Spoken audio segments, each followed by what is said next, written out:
उपमुख्यमंत्री अजितदादा पवार यांचं जे मीडियामध्ये स्टेटमेंट आलेलं आहे,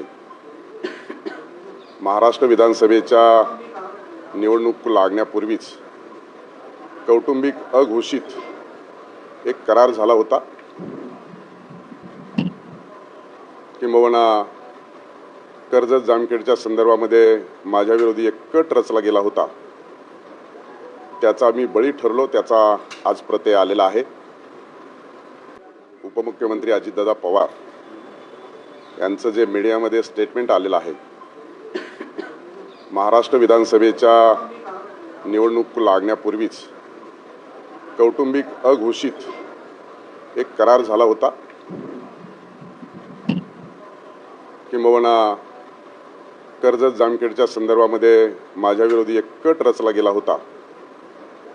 त्याचा मी बळी ठरलो, त्याचा आज प्रत्यय आलेला आहे।